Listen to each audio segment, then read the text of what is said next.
Estimados colegas, hoy les mostraré el caso de un feto que presenta un cuadro compatible con atresia intestinal.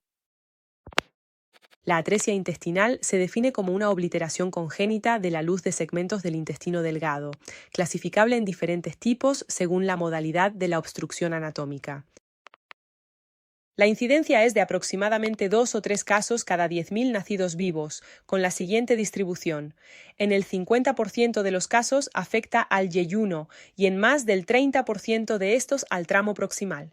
En el 43% de los casos afecta al ileón, con más del 30% de los casos en el tramo distal, y en el 7% de los casos se observan formas múltiples yeyuno-ileales.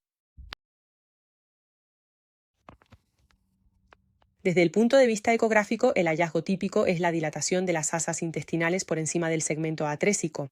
Este cuadro puede ser similar al del vólvulo intestinal, lo que a menudo hace difícil o imposible determinar con precisión la localización de la obstrucción del intestino delgado.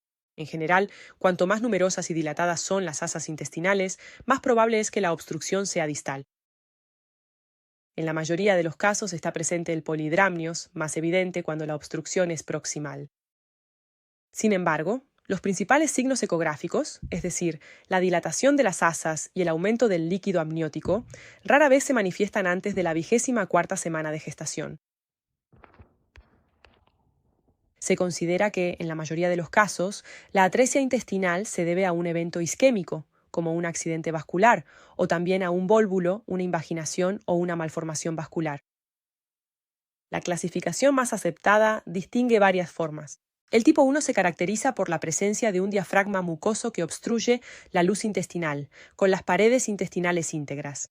El tipo 2 presenta dos cabos intestinales ciegos conectados por una fina banda fibrosa. El tipo 3, en cambio, se caracteriza por dos cabos intestinales separados, sin ninguna continuidad, y es la forma más frecuente. El tipo 3, también llamado atresia en cáscara de manzana, es una forma rara y grave, a menudo asociada a transmisión familiar, que afecta al duodeno distal, todo el yeyuno y el íleon proximal, y se considera que está relacionada con una isquemia por oclusión de la arteria mesentérica superior. En el 42% de los casos pueden estar presentes anomalías asociadas, entre las que se incluyen retraso del crecimiento intrauterino en el 30% de los casos, peritonitis por meconio en el 12% de los casos, íleo meconial, fibrosis quística, ónfalocele y también gastrosquisis, defectos cardiovasculares y anomalías cromosómicas, además de ano imperforado en el 5% de los casos. La mayoría de las anomalías asociadas afectan de todos modos al tracto gastrointestinal, mientras que las anomalías extraintestinales son menos frecuentes. Y esto respalda la hipótesis de que la atresia intestinal es a menudo consecuencia de un daño vascular adquirido más que de un defecto primario de la embriogénesis. Se han descrito varios síndromes genéticos y cromosómicos asociados, incluidas formas autosómicas recesivas raras. En cuanto al diagnóstico diferencial, este último se plantea en particular con el vólvulo intestinal y con el íleo meconial. Además, hay que tener cuidado de no confundir la atresia intestinal con otras masas abdominales quísticas, que de hecho deben ser excluidas. En cuanto al feto en cuestión, se trata de un embarazo de 38 semanas de gestación, en el que la biometría fetal resulta adecuada para la edad gestacional, con un peso fetal estimado de aproximadamente 2 kilos y 900 gramos. Sin embargo, el cuadro es compatible con atresia intestinal. De hecho, se observan asas intestinales dilatadas con un calibre máximo de aproximadamente 35 milímetros. Un elemento relevante es la presencia de actividad peristáltica intestinal. Este dato es importante para el diagnóstico diferencial con otras condiciones de tipo neurológico o miopático, como por ejemplo la ganglionosis intestinal. Además, el contenido de las asas no aparece corpusculado, y este también es un aspecto relevante, ya que la evaluación de la densidad del contenido intestinal permite excluir otras condiciones asociadas, en particular la fibrosis quística, en la cual típicamente se observa un contenido más denso y espeso, en comparación con lo evidenciado en el feto en estudio. A nivel gástrico, en el feto en estudio se evidencia una pseudomasa. Sin embargo, este hallazgo no tiene significado patológico, sino que simplemente representa la presencia de vernix gaseosa a nivel del estómago fetal y, por lo tanto, es un hallazgo fisiológico y carente de relevancia clínica. Continuando con la evaluación del feto en estudio, no se observa ascitis, no se evidencian calcificaciones abdominales y no hay polihidramnios. Aunque el polihidramnios, de hecho, es un hallazgo frecuentemente asociado a la atresia intestinal, su ausencia no excluye el diagnóstico. En este caso, de hecho, aunque dicho hallazgo falte, el cuadro ecográfico global sigue siendo altamente sugestivo y concluyente para atresia intestinal. Sin embargo, es necesario subrayar que en la atresia intestinal no es posible establecer con certeza la localización exacta de la obstrucción en la etapa prenatal. De hecho, la ubicación puede ser variable y, en algunos casos, pueden estar presentes también localizaciones múltiples a lo largo del intestino delgado.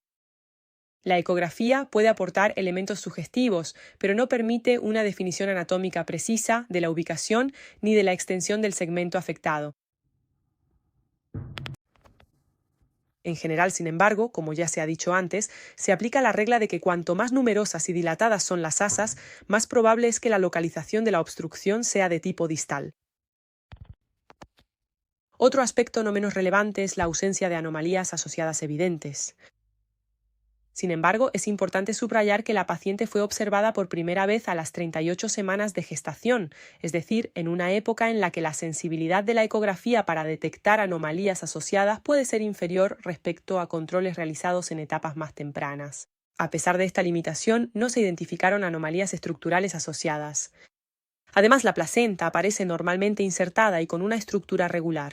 El líquido amniótico, como ya se ha mencionado, está presente en cantidad normal y las flujometrías fetales se encuentran dentro de los límites de la normalidad, lo que indica una correcta hemodinámica fetoplacentaria.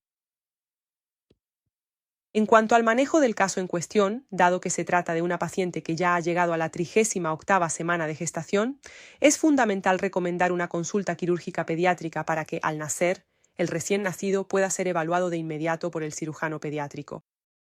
Y además es esencial que el parto tenga lugar en una estructura dotada de terapia intensiva neonatal capaz de garantizar una asistencia adecuada y oportuna. En cuanto al pronóstico, en las formas aisladas generalmente es excelente después de la corrección quirúrgica. Por el contrario, resulta menos favorable en las formas yeyunales proximales, principalmente debido a la mayor incidencia de prematuridad y a las posibles complicaciones asociadas. Ahora pueden ver el hallazgo postoperatorio. La intervención salió bien, no hubo complicaciones y se confirmó nuestro diagnóstico. Es importante que siempre colaboren con el cirujano pediátrico tanto antes como después. Gracias por su atención.